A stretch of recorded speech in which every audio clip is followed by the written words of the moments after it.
Let's try a little experiment. Touch your thumb to your pinky and tilt your wrist up. See that band of muscle that might be popping up? If you don't, you're not broken. Well, in fact, you could say you're a bit more evolved. That muscle is a leftover from ancestors who used it to climb trees. And a surprising number of people today are born without it.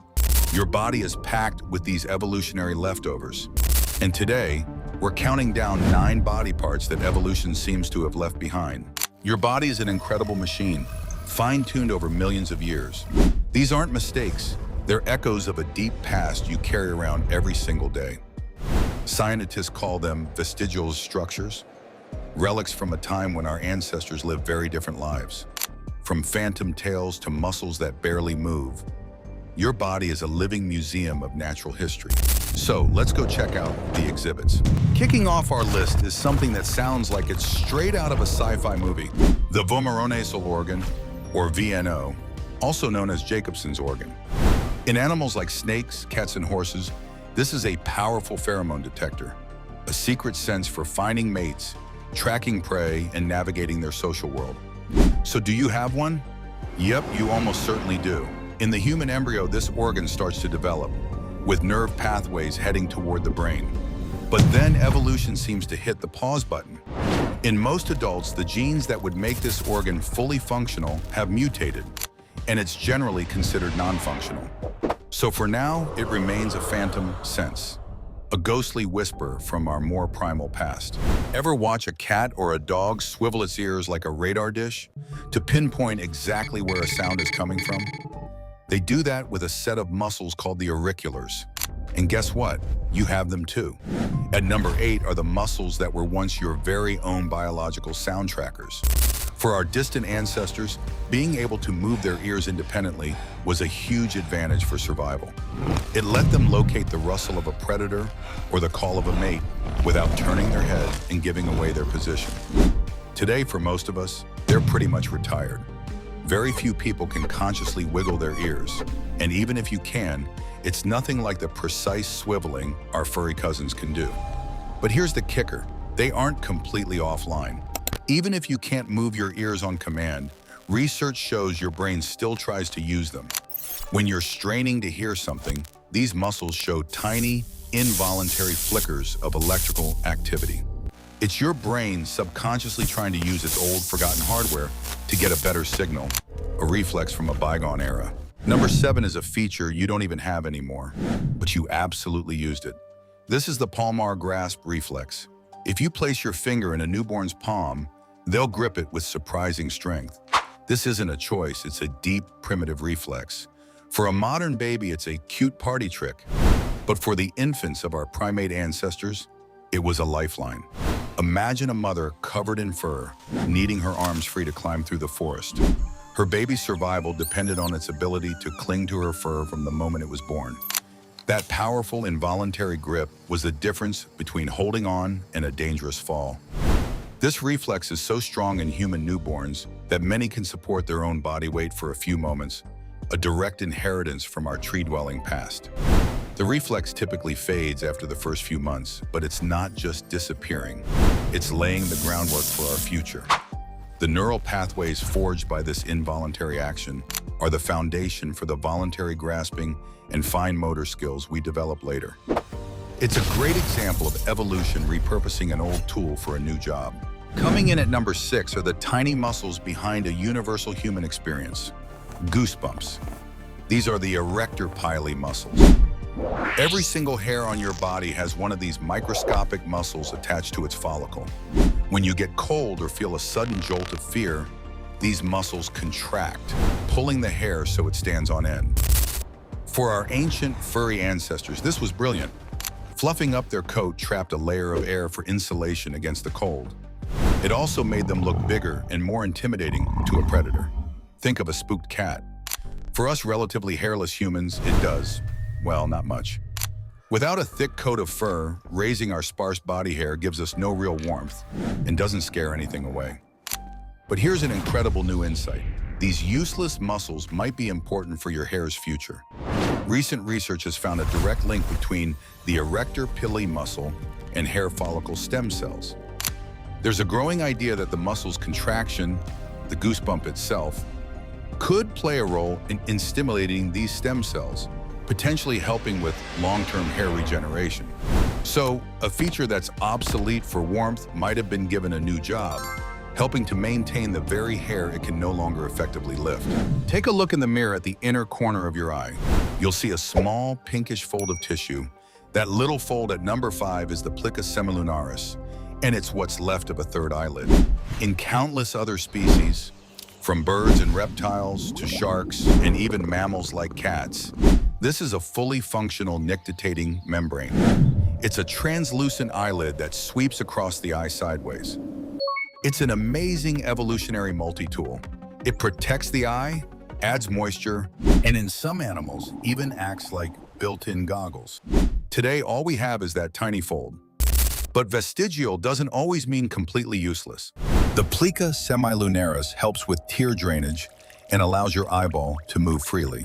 And the sleep you find in the corner of your eye in the morning, that's debris the plica semilunaris help gather overnight, proving even this tiny remnant of a reptilian past is still doing its part to keep your eyes clean. At number 4, we have the infamous third molars, better known as wisdom teeth. For many people, they are a painful rite of passage that ends in an oral surgeon's chair. But for our early ancestors, these teeth were vital. Their diet was full of tough stuff like roots, fibrous plants, and uncooked meat. This required serious chewing power and wore down their teeth. A fresh set of grinders erupting in early adulthood was a huge advantage. Their jaws were also bigger, with plenty of room for all 32 teeth. So what changed? Our diet and our tools. As we learned to cook and use utensils, our food became softer. Our jaws didn't need to be as massive, and through evolution, they shrank. The problem is, our genes didn't always get the memo to stop making that third set of molars. The result is an evolutionary mismatch, Stone Age teeth trying to squeeze into a modern jaw. But evolution might be actively fixing this. A growing percentage of the human population is now born without one or more wisdom teeth. The rate varies widely around the world, from over 40% in some Korean populations to much lower in others, showing that evolution is still tinkering right inside our mouths. At number 3, we have the coccyx, better known as the tailbone. It's the final segment of your spine made of a few fused vertebrae, and it is exactly what it sounds like, the remnant of a tail.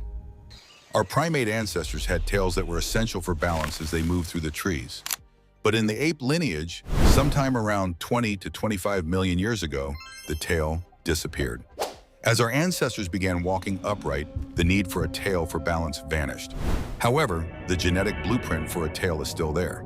Every human embryo briefly develops a tail, which is then normally reabsorbed.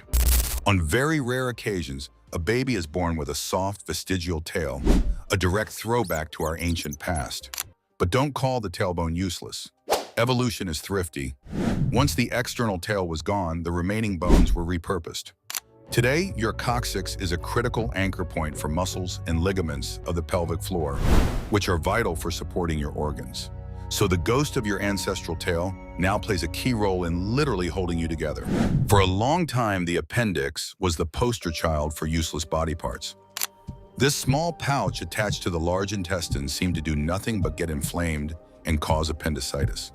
The leading theory was that it was a shrunken remnant of an organ our ancestors used to help digest tough, cellulose-rich plants. As our diets changed, this organ seemed to become a dangerous leftover. But modern science is telling a different story. A leading hypothesis today is that the appendix acts as a safe house for the good bacteria in your gut. Your gut microbiome is vital for digestion and immunity, but a bad illness can flush it out. The appendix, with its unique shape off the main intestinal highway, may be able to shelter good bacteria during a disaster.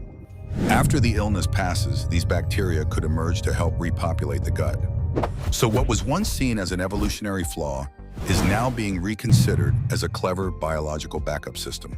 And now for number 1, we're coming full circle to the test from the beginning. The palmaris longus muscle, that little tendon that may or may not have popped up in your wrist. For our tree-dwelling primate ancestors, this was a workhorse muscle. It gave them extra strength for gripping branches and flexing the wrist, which was essential for climbing. But as our ancestors came down from the trees and started walking on two legs, our hands evolved for fine manipulation, not for hanging from branches. The palmaris longus became less and less important. It's so non-essential that studies show its absence makes no difference in grip strength. The percentage of people born without it varies wildly across the globe, from less than 2% in some African populations to over 60% in parts of Turkey, showing how evolution sometimes discards what's no longer needed. And here's the most surprising part.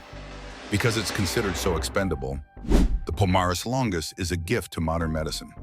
When surgeons need to reconstruct a tendon elsewhere in the body, they often harvest the palmaris longus. They can move it to where it's needed with no functional loss to the forearm. It's an evolutionary spare part that your body just doesn't need anymore. From the ghost of a tail in your spine to the reptile in your eye, your body is a walking, breathing museum of evolution. These aren't design flaws.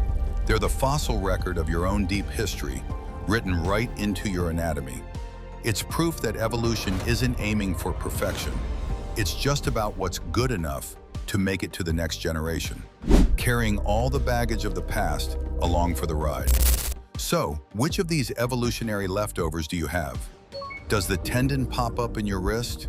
Can you wiggle your ears? Let us know in the comments below. And if you found this tour of your own biology fascinating, make sure you hit that subscribe button and turn on notifications. You are the product of billions of years of trial and error, and we're just getting started exploring it. There's a whole lot more of your story still waiting to be told. So stick around. You won't want to miss it.